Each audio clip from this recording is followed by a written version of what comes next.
족장시대 우스 땅에 살았던 욥이라고 하는 사람이 겪은 이야기를 담고 있습니다. 고통의 원인이 죄 때문이라고 하는 일반적인 인과응보적인 사고에서 벗어나서 고난의 신비와 하나님의 주권적인 섭리를 우리에게 일깨워 주기 위해서 기록된 말씀입니다. 다시 말해서 욥기는 고난을 어떻게 이해할 것인가에 대해서 다루고 있습니다.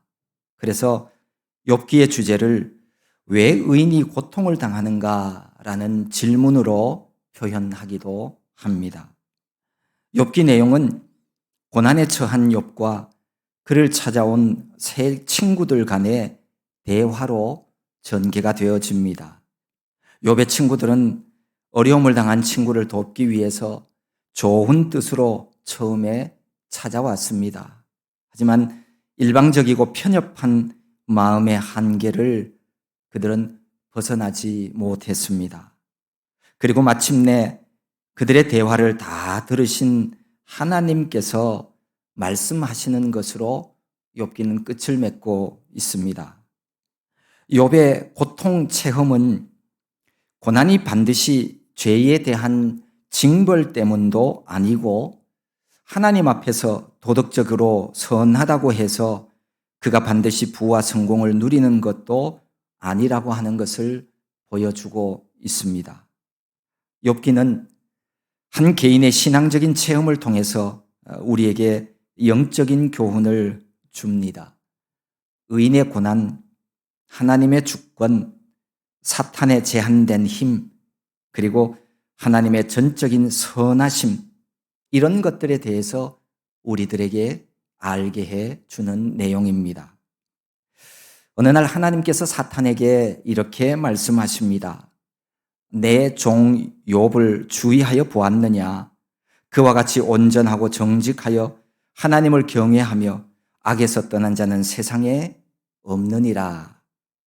하지만 사탄은 욥이 까닭 없이 하나님을 경외하는 것이 아니라고 말합니다. 하나님께서 욥과 그의 집과 그의 모든 소유물을 울타리로 두르심 때문이라고 주장을 합니다. 그러면서 만약에 하나님께서 그의 손을 펴서 그의 모든 소유물을 치시고 거두어 드린다면 욥이 틀림없이 하나님을 향하여 원망하고 비방하며 욕할 것이라고 말합니다. 하나님께서는 욥을 보증하시면서 이 사탄이 욥을 시험하는 것을 허락하셨습니다. 그래서 욥의 테스트가 시작이 되어집니다. 어느 날 욥의 자녀들이 그 맏아들 집에 모여서 음식을 먹고 있을 때였습니다. 욥의 종 한 사람이 욥에게 달려와서 말합니다. 스바 사람이 갑자기 나타나서 소와 나귀를 빼앗고 칼로 다른 종들을 다 죽였습니다. 그가 말하는 동안에 또 한 사람이 욥에게 와서 말합니다. 하나님의 불이 하늘에서 떨어져서 양과 종들을 다 불살랐습니다. 그 종의 말이 또 끝나기 전에 한 사람이 와서 말을 이어갑니다. 갈대아 사람이 무리를 지어 달려들어서 낙타를 빼앗고 종들을 죽였습니다. 그때 또 한 사람이 욥에게 와서 말합니다. 주인의 자녀들이 맏아들 집에서 함께 모여서 음식을 먹고 마시고 있는데 큰 바람이 불어서 그 집이 그만 무너지고 거기 있는 자녀들이 다 죽었습니다. 나만 겨우 살아서 이렇게 보고합니다. 욥은 그가 가진 많은 소유들을 다 잃어버렸습니다. 나중에는 이 소유물뿐만 아니라 그 단란했던 그 많던 자녀들까지 잃어버리게 되었다는 정말 기가 막힌 이야기입니다. 그 모든 종들의 보고를 들은 이 욥은 조용히 일어나서 겉옷을 찢고 머리털을 밀고 땅에 엎드립니다. 그리고는 하나님을 향하여 하나님께 예배합니다. 주신 이도 여호와 하나님이시요 거두어 가신 이도 하나님이십니다. 그러면서 도리어 하나님의 이름을 부르며 하나님을 찬양하는 것이었습니다. 하나님께서 욥을 사랑하시고 인정하신 이유는 바로 이런 욥의 참된 신앙 때문이었습니다. 누가 봐도 너무하다 할 만큼의 견디기 힘든 이 고통을 만났지만 이 모든 일에 범죄하지 않았습니다. 범죄하지 않았다는 말은 하나님 뜻에서 벗어난 행위를 하지 않았다는 말입니다. 아니, 정말 사람이 그럴 수 있습니까? 구원받고 거듭난 사람은 그럴 수 있습니다. 옛 성품은 십자가에 못 박고 새롭게 거듭난 하늘에 속한 백성은 그럴 수 있습니다. 하나님이 우리들에게 그렇게 살아가라고 우리에게 하나님의 말씀을 주신 겁니다. 사탄은 하나님 앞에서 자신 있게 말했었습니다. 욥에게 주신 소유물을 치면 틀림없이 하나님을 향하여 욕을 할 것이라고 말합니다. 하지만 욥은 주신 재물을 걷어갈 뿐만 아니라 자녀들까지도 다 걷어갔는데 그런데도 하나님을 향해 욕하기는커녕 원망하지도 않았습니다. 욥의 신앙은 자신의 내면을 다스릴 수 있었습니다. 감정조차 통제할 수 있는 전인격적인 믿음이었습니다. 그러기에 범죄에 이르지 아니하고 스스로를 붙잡기에 충분한 그런 믿음이었습니다. 오늘 우리들의 신앙, 내 신앙의 상태는 어떠합니까? 욥처럼 내 삶의 자리에 이해하지 못할 거센 폭풍우가 몰아쳐도 버티며 견뎌내며 그래도 하나님의 선하심을 의지하면서 하나님을 찬송하는 그런 예배자로 살아갈 수 있습니까? 아니, 살아가고 계십니까? 아니면 고통과 아픔이 전해지면 누군가를 향하여 원망하고 하나님의 성전을 멀리하고 하나님보다 내 생각이 옳다며 내 주장을 굽히지 않는 그런 고집스러운 신앙생활을 하고 계십니까? 내 지혜보다 하나님이 지혜로우신 분이라고, 내 판단보다 하나님 하신 일이 옳고 맞다고 인정하지 못하면 그것은 신앙이 아닙니다. 그것은 믿음이 아닙니다. 하나님을 믿지 못하는데 어떻게 그게 믿음이 될 수가 있겠습니까? 하나님을 이용해서 내 유익을 챙겨 먹으려고 하는 그런 불효의 악인은 되지 마십시오. 우리 모두는 욥처럼 신앙생활해야 합니다. 내게 있는 믿음이 내 자신의 내면을 다스릴 수 있어야 합니다. 내게 있는 믿음이 수시로 변하는 내 감정을 통제할 수 있어야 합니다. 내게 있는 믿음이 내 감정에 휘둘리지 않아야 합니다. 무슨 일을 만날 때마다, 무슨 일을 경험할 때마다 신앙이 천국 갔다가 지옥 갔다 이렇게 요동쳐서는 안 된다는 말입니다. 이런 믿음은 뿌리를 내릴 수도 없고 자랄 수도 없고 하나님이 원하시는 열매를 맺을 수도 없는 죽은 믿음일 수 있습니다. 예수님을 구원자로 믿으려면 똑바로 믿으십시오. 제대로 믿어야 합니다. 교회에 그냥 왔다 갔다 그렇게 다니는 사람 되지 마시고 진리를 바르게 알아가고 그 진리 안에서 진리가 주는 자유함을 누리며 그렇게 살아가십시오. 그런 사람이 천국 백성입니다. 욥은 환난 중에도 하나님께 드리는 찬송을 통해서 스스로의 본분을 돌아볼 줄 아는 그런 신앙인이었습니다. 궁극적으로 하나님께서 인정하실 수밖에 없는, 심지어 사탄 앞에서도 하나님이 자랑하시는 신앙 성품을 가진 의로운 사람이었습니다. 그는 극심한 환난 가운데서도 원망하지 않고 원망의 길로 들어가지 않았습니다. 참된 신앙인으로서 지켜야 할 기품과 원칙을 자신의 행동으로 삶으로 보여준 사람입니다. 욥은 자신에게 덮친 일련의 재앙을 보면서 그 속에서 하나님의 섭리의 손길을 의식했습니다. 자신이 모든 면에서 정직히 행하기는 했으나 그것이 하나님의 온전한 의에는 결코 이르지 못한 것이라고 하는 사실을 인식했던 것이죠. 물론 욥의 판단과 사고가 하나님 보시기에 항상 선하며 옳다고 할 수는 없습니다.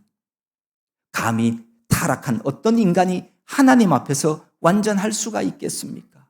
의인은 한 사람도 없습니다.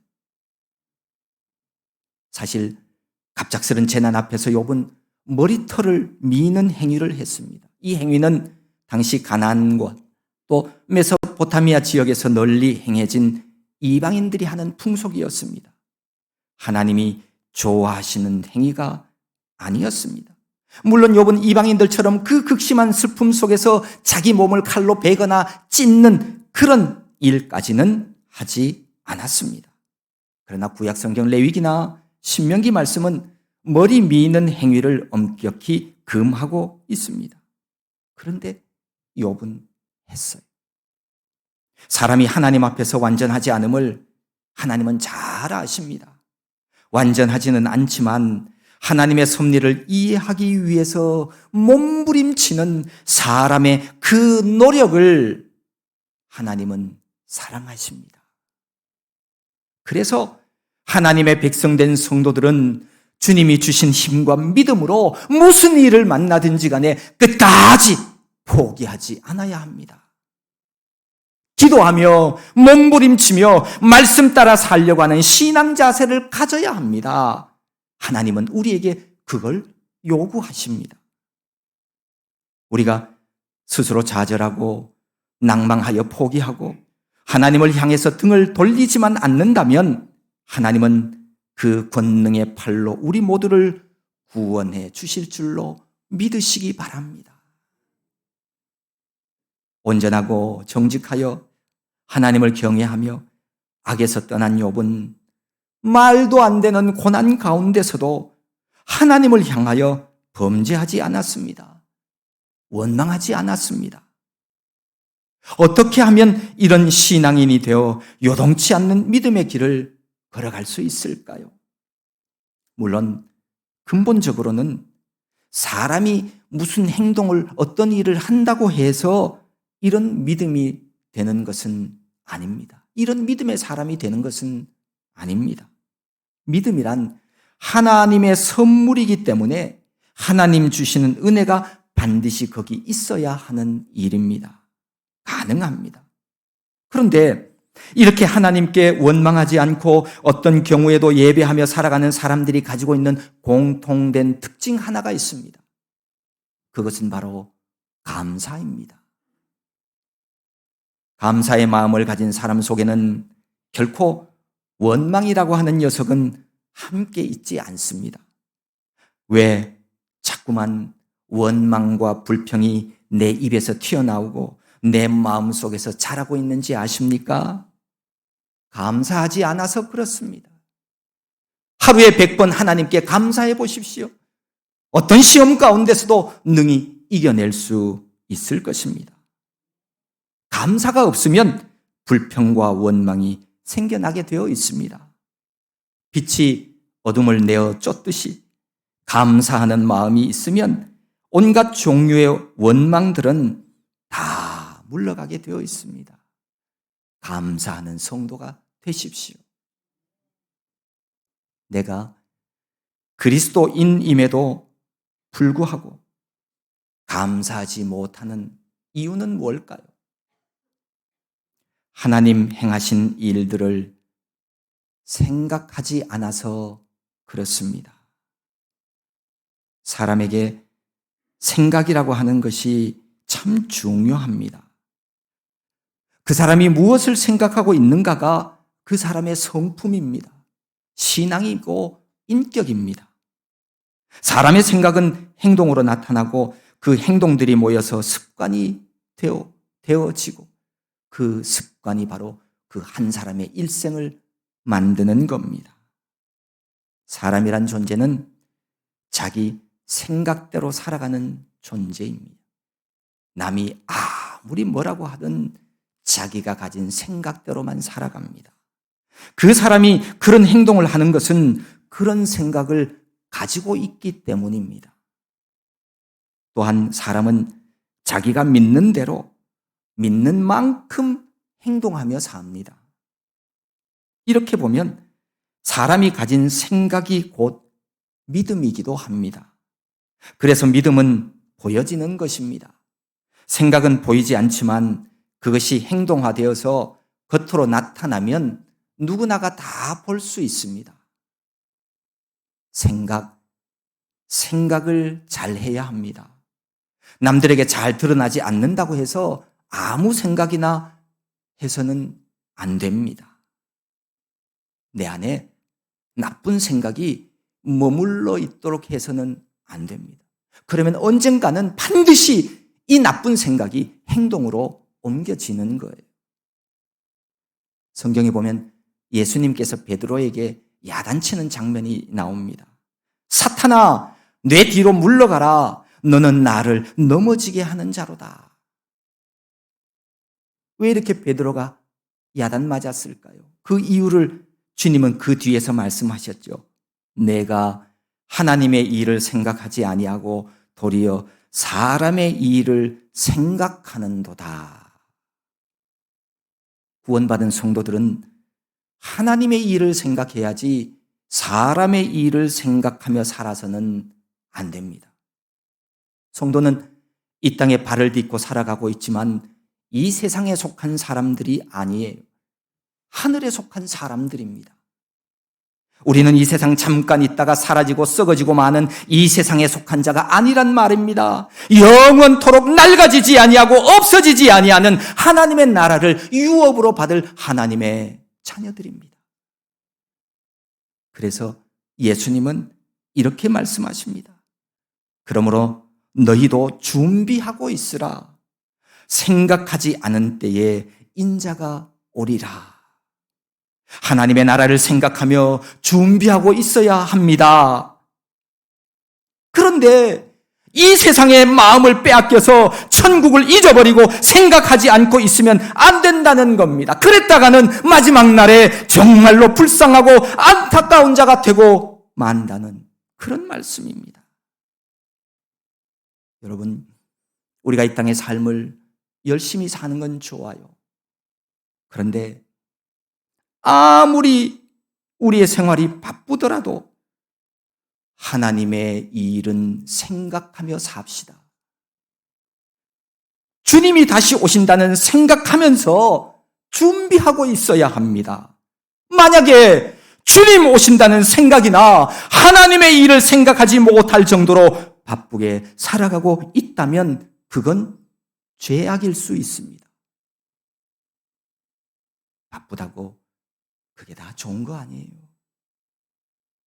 천국 백성이 하늘나라 생각도 하지 못할 정도로 바쁘게 사는 것은 좋은 것이 아니라 죄 짓는 생활이에요. 왜요? 하나님의 일을 생각하고 살라고 하셨는데 생각하고 있지 않으니 그거는 불순종입니다. 불순종은 죄악입니다. 명심하십시오. 바쁘게 사는 것이 죄가 될 수도 있습니다.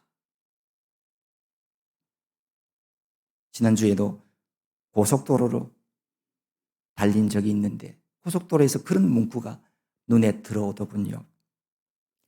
졸리면 제발 쉬어가세요. 그러면서 곧이어 졸음 쉼터가 있다고 이렇게 안내가 나오더라고요. 정말 안타까워 돕고 싶은데 다른 방법이 없을 때 하는 말이 제발, 제발, 제발이라는 말이에요. 운전 중에 졸리면 다른 방법 없어요. 아무리 힘센 천하장사라도 졸음으로 이 덮어 씌우는 이 눈꺼풀을 들어 올릴 장사는 없다고 그러잖아요. 얼마나 안타까우면 제발 쉬어가라고 사정하겠습니까? 사실 고속도로에서 나는 사고의 대부분이 졸음운전이라고 그러죠. 이 졸음운전은 음주운전보다도 치사율이 2배가 높다고 합니다. 고속도로 위에서 졸리면 다른 방법 없어요. 졸음 쉼터나 휴게소에서 잠깐 10분, 20분만 눈 감고 있다가 가십시오. 급하다고 5분 빨리 가려고 하다가 잘못하면 누구 말대로 50년 미리 갈 수 있어요. 미리 가는 게 잘못된 게 아니라 하나님이 내게 주신 사명은 하고 가야 되잖아요. 하나님께 보여드릴 게 있어야 되잖아요. 졸음 쉼터 얘기를 하려고 하는 얘기가 아닙니다. 예수님이 나 위에서 십자가 위에서 희생하심으로 죄사함을 받고 우리 모두는 다 구원 얻은 성도가 되었어요. 성도가 자꾸만 원망의 말이 입에서 튀어나오고 마음이 섭섭해지고 자꾸만 원망, 불평만 생겨지고 있다면 그것은 감사를 잃어버려서 그렇습니다. 구원의 은혜를 잊어버리고 감사를 잃어버렸다면 제발 하나님을 생각하며 살아가십시오. 이 생각이라고 하는 think라고 하는 단어와 감사라고 하는 thanks라고 하는 단어 어원이 같은 데서 나왔다고 하지요. 생각하는 사람은 감사할 수도 있어요. 감사하지 못하는 이유는 하나님을 생각하지 않아서 그래요. 하나님 베푸신 은혜를 생각하며 산다는 것이 무엇입니까? 기도의 자리를 찾으라는 거예요. 집사님, 권사님 중에도 기도하지 않는 사람들이 많아요. 왜 그래요? 새벽잠을 깨워가면서 추운 겨울에도 성전에 올라서 아버지 부르면서 하나님 앞에 감사하며 기도했었잖아요. 하루 일과가 피곤하고 힘들어도 하루 저녁에 그날 저녁에 만민이 기도하는 아버지 집에 와서 감사의 뜨거운 눈물을 흘리며 하나님과 교제했잖아요. 그런데 왜 안 해요? 언제부터 멈췄어요? 생각하며 살아야 합니다. 기도하며 살아야 합니다. 성경 시편 28편은 이렇게 말씀합니다. 그들은 여호와께서 행하신 일과 손으로 지으신 것을 생각하지 아니하므로 여호와께서 그들을 파괴하고 건설하지 아니하시리로다. 바쁜 일상 속에서도 하나님 행하신 일과 하나님 손으로 지으신 모든 것을 생각하며 살아가는 우리 아름다운 교회 성도 되어야 하겠습니다. 생각하며 살아야 감사할 수 있습니다. 우리 교회가 오늘 추수감사주일로 지키고 있습니다. 여호와께 감사하라.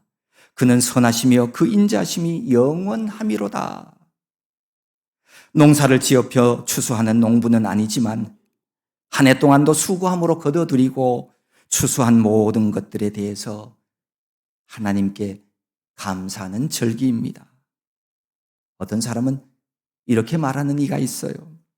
농사를 지어 수확을 하든 직장을 다니든 내가 수고하고 땀 흘려서 내가 먹고 살고 있는 것이지 그게 어떻게 하나님이 주신 것이냐고. 왜 하나님께 감사해야 하냐고. 아니요. 그거는 잘못 알고 잘못 생각하고 있는 거예요.